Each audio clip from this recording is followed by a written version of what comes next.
Many years ago, as a fledgling world traveler, I'll never forget the first time I was flying, making a connection from Seoul, South Korea to Manila, and we hit some turbulence. I mean, some serious turbulence.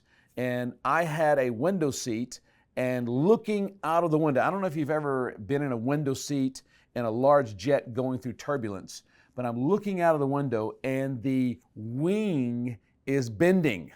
Now, I had never actually seen that before. The wing is bending, and I mean, it's like flapping like a bird flying. And the more the turbulence, the more violent the turbulence became, the more that wing was bending and flapping to the point where I thought that is going to break in half or fall off. Later on, I realized that the wings were designed that way. A flexible structure, a flexible wing structure, accomplishes three things. It makes the plane more fuel efficient. It makes the ride less bumpy when you hit turbulence. That flex in the wings somehow stabilizes, or it makes the plane feel stable and less bumpy. And thirdly, it's a safety measure.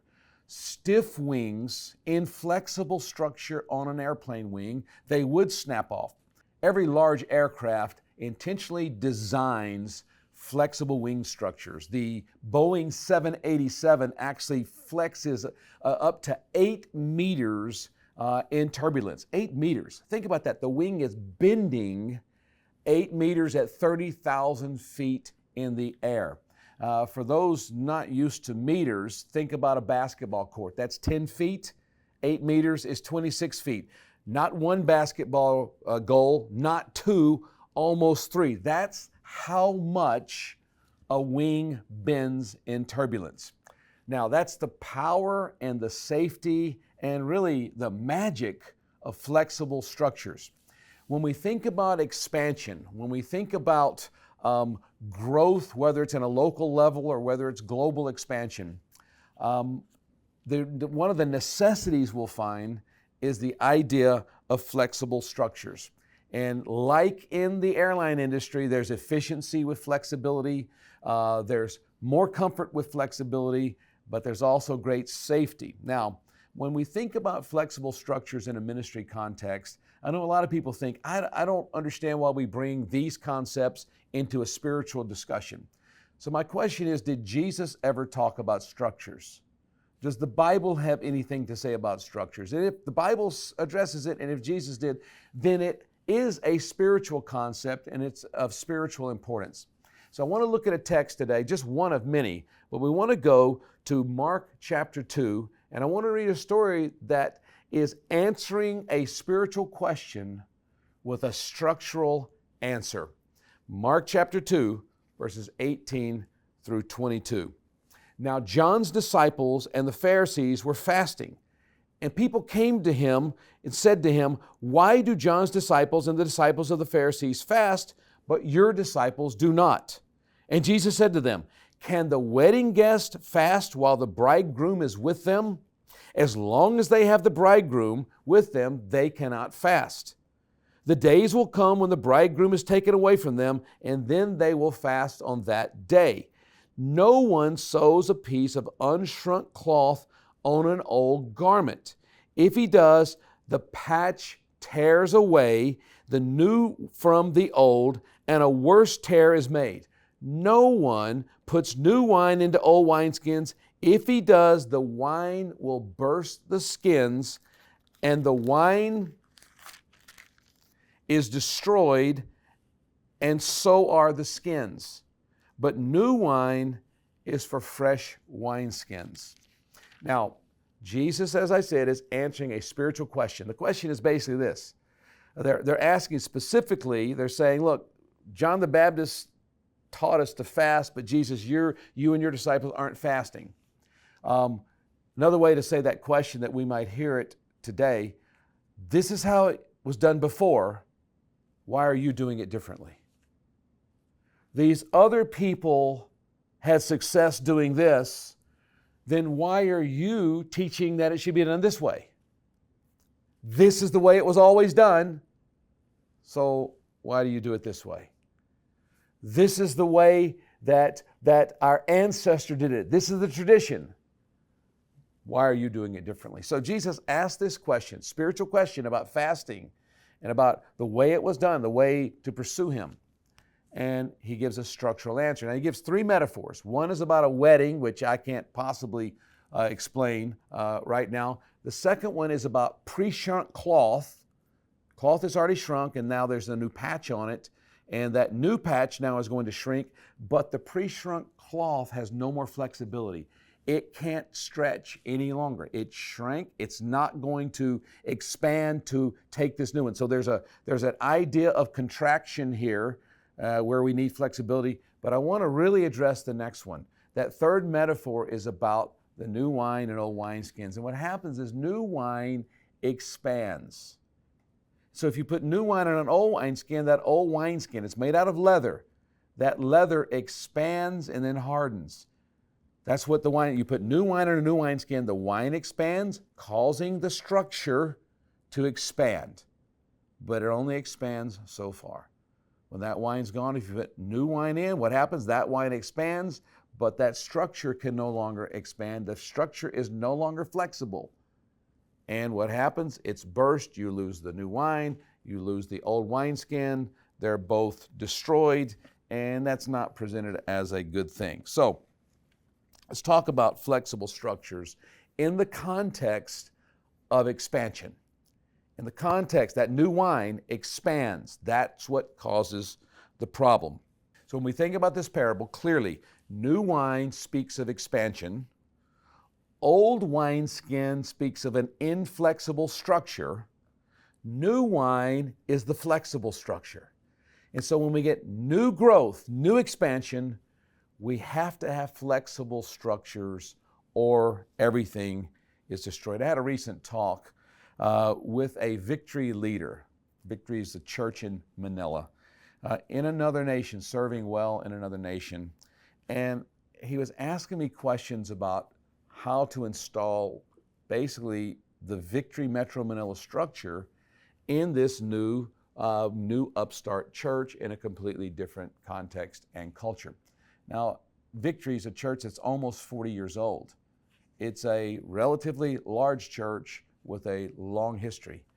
And so the structure that he was trying to put into a brand new, very small church in a different culture involved a structure that was built around a department of pastoral ministry, another department of worship services, everything that has to do with Sunday, another department of discipleship ministries, and on and a fourth one which was sort of an admin and shared services type thing.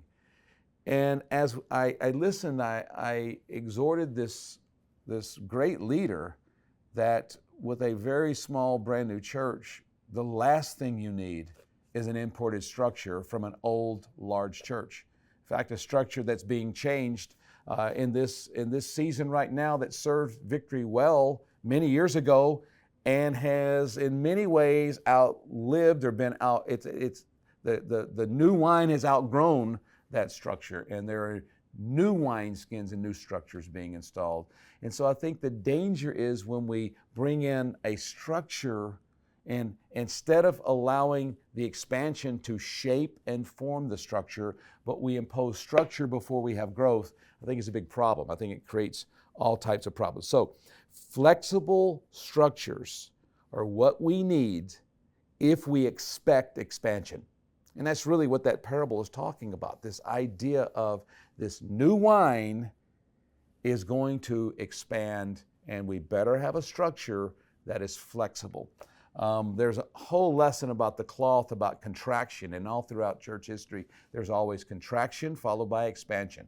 Contraction, expansion, and usually the expansion that follows the contraction is a much larger expansion than there ever has been. And I know it's been globally, for some it's been 1 year, for some places in the world it's only been a few months, for others 2 years, and some it's 2 years and counting in terms of COVID pandemic lockdowns, and that's represented a contraction in almost every way you can look at ministry. There's been a great contraction, but that is typically followed by great expansion. And so, if we want to see expansion of every part of ministry, flexible structures are required. Now let let me speak for just a moment about expansion. And I want to clarify in an every nation context around the world 4 questions about expansion. Here they are, real simply, so that make sure we're talking about the same thing. Question 1 about expansion. What do we want to expand? I've heard it said like this, a lot of ministries are concerned about the ABCs. And that's what they always want to expand. And if the ABCs are expanding, then they're happy. And what are the ABCs? Attendance, buildings, and cash. Okay? And if attendance is growing and the buildings we're getting new facilities and we have plenty of finances, then we think everything's good. But I don't believe those are 3 markers that tell us that everything's good. We could have good attendance and wonderful buildings and plenty of money and most things not be good. So don't be deceived into if we measure the wrong things, we feel good about ourselves. And on the flip side of that, if your attendance is not expanding and your buildings are not what you had hoped and you don't have enough cash, you don't have enough finances, you might really be in a great place and you might be actually a lot healthier than one that is experiencing expansion in those 3 areas. So I'm certainly not saying that that attendance and buildings and cash are bad things, but I think the next 3 are more important. So what we want to expand is not just the ABCs, but also the DEF. Really what we want to see expanding is discipleship. That we're doing what Jesus said, go and make disciples. If we're going to a new campus, a new city, a new nation, a new region, whether we're going permanently, long-term, or short-term, the question is not what was the attendance, but are we making disciples? The question is not, do we have good facilities? But it's not just ABC, it's DEF, discipleship, and then a part of discipleship, evangelism. Are we reaching lost people with the gospel or merely gathering Christians? D, E, and F. And the F we need to expand is we always want to see our faith expanding, our faith stretched, where we're applying our faith in greater ways and greater steps of faith than we ever did before. So when we talk about expansion, first question, what do we want to expand? The A, B, C, D, E, and F, not just ABC, not just our attendance. Secondly, how do we want to expand? In an every nation context, we want to expand by making disciples and multiplying leaders. It's that simple. How? Make disciples, multiply leaders. If we only make disciples but don't multiply leaders, our expansion is going to hit a point where we got a lot of problems. We have to catch up on leadership multiplication. Making disciples, multiplying leaders, not just gathering Christians and hiring leaders from other places. Make disciples, multiply leaders. That's a healthy expansion model. Thirdly, where do we want to expand? I've mentioned it many times. We want to expand to the next university campus. We want to expand to the next city where we're not, the next nation, the next region. And I think when we think about apostolic expansion, we're always thinking, what's the next campus? What's the next city? What's the next nation? What's the next region? Where do we expand? And then finally, the last question, why do we want to expand? And there's a simple 2-word answer. We want to expand because we want to honor God. Expansion is not so we can be bigger than the person down the street. It's not so we can make some list of the fastest growing church or ministry or the largest. It's not so that we can have better financial resources. We want to expand for one reason, to honor God. There are really ways to expand ministry that don't honor God at all, but they get greater attendance. There are ways to expand that actually hurt other parts of the body of Christ and hurt other ministries and hurt other churches. We're not interested in that.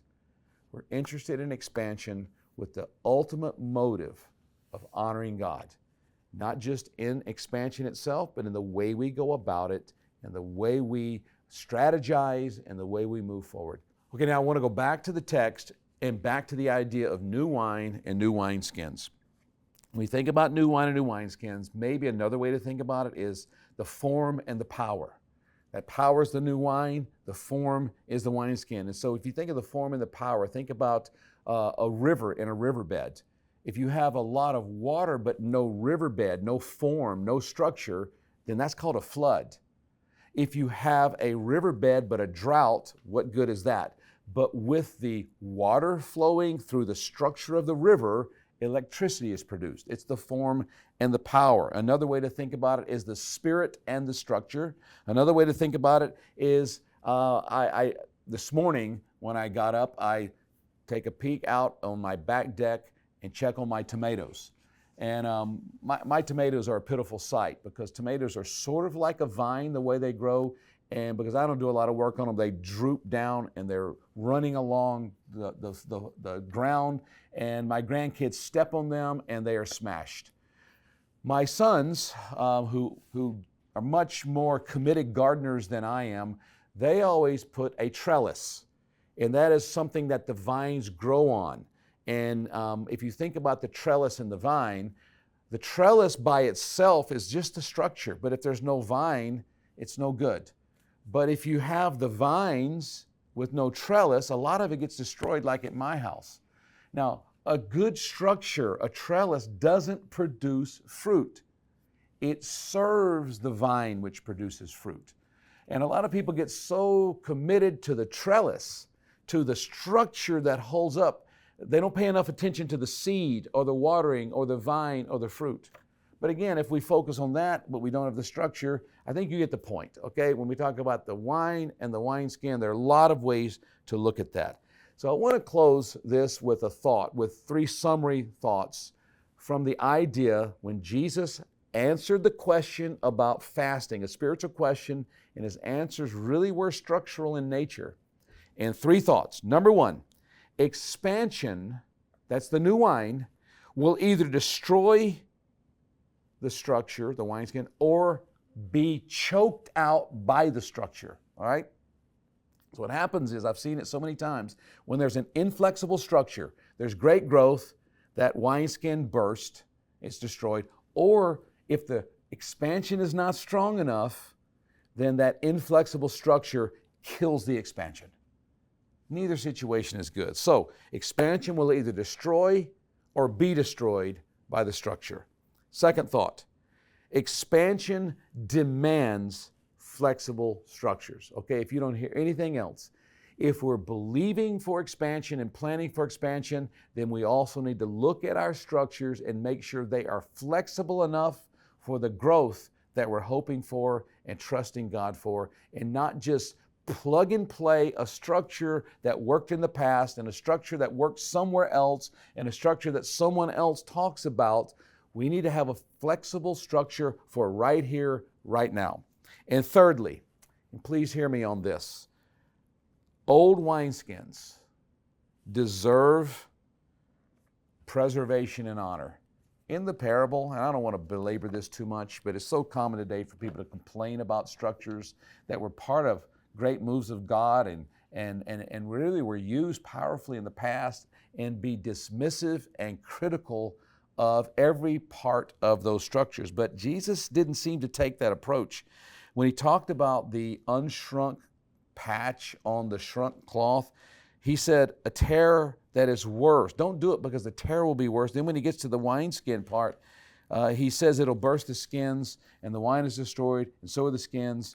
And he didn't just complain about the shrunk cloth or the inflexible wineskin. He seemed to want to preserve both. So there's a valid use and history of the one that has been outlived. We don't need to destroy it, but we need to create flexible structures.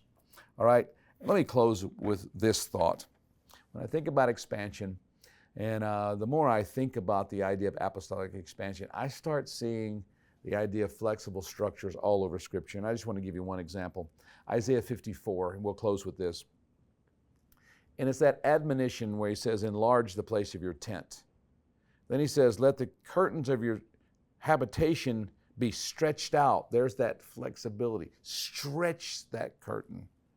Do not hold back. Lengthen the cords and strengthen your stakes. So he's calling for the stretching. Why? Verse 3 says, for you will spread abroad to the right and the left. So you, right now, you, right present, you'll spread. So therefore you need this flexibility, this stretching, because you're about to spread. You're flexing, you're stretching, you're enlarging for the future expansion and growth, not because of current. We always have to be ahead with our structures. For you will spread to the right and the left, and your offspring will possess the nations. So listen, every leadership decision we make, every leadership strategy we develop, every leadership step of faith we take impacts us now and future generations, offspring. And so I pray that God will give every one of us as leaders the wisdom and the courage to create flexible structures that might seem out of control in a scary way, like that 787 wing bending almost the 3 times the height of a basketball hoop, but yet in reality that flexibility is the salvation of that plane. It creates a more comfortable ride, it's more efficient. Everything we think of in terms of expansion needs flexibility.